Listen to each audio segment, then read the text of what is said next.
Good morning, students. Today we are going to discuss about chapter 4 of civics, and the name of the chapter is Key Elements of a Democratic Government. So in this chapter we will read about some of the key elements that influence the working of a democratic government. As you are already aware about the meaning of democracy, so here in this chapter we will know about the elements which influence the democratic government, and these elements are people's participation, the resolution of conflicts, equality and justice. So here the chapter starts with an example which is related to the country South Africa. So here a mother told a story to her daughter about the life of South African people in the earlier times.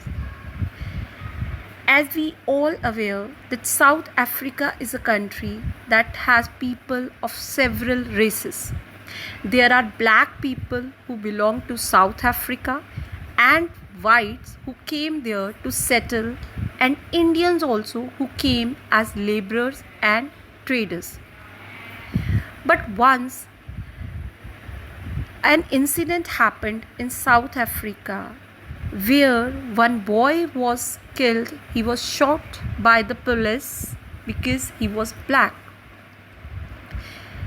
So it happened because during that time in South Africa, the government was using apartheid laws.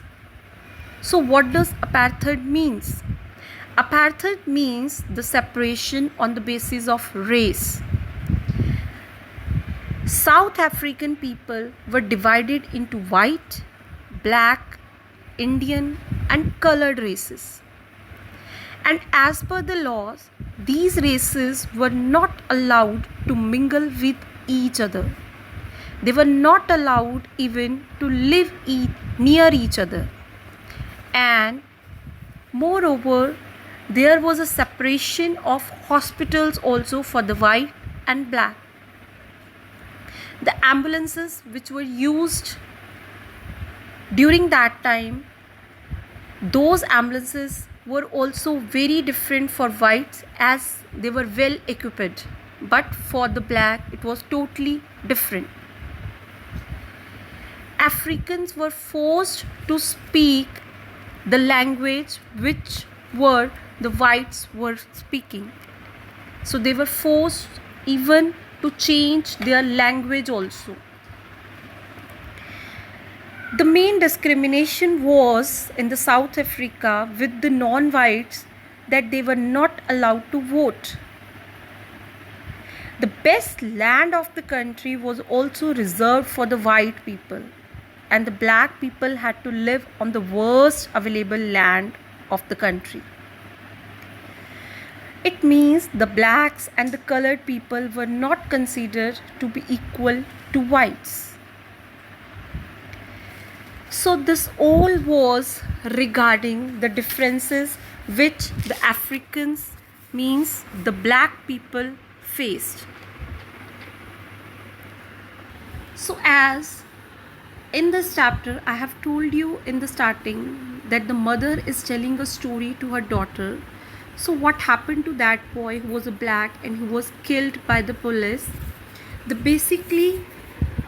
thing which happened to the boy was, his name was Hector and he was a school student. He was forced to learn the language which was the language of English people. But these boys, they wanted to learn their own town language, and it was Zulu. So the South African police beat up the protester mercilessly and shot at the crowd. And one of their bullets killed this boy Hector. It happened in 1976 and the date was 16th June. Hence, the African National Congress. It was the group of the people who led the struggle against this apartheid law. And their most well-known leader was Nelson Mandela. He was the person who fought the apartheid system for several years, and finally they succeeded. And in 1994, South Africa became a democratic country in which people of all races were considered equal.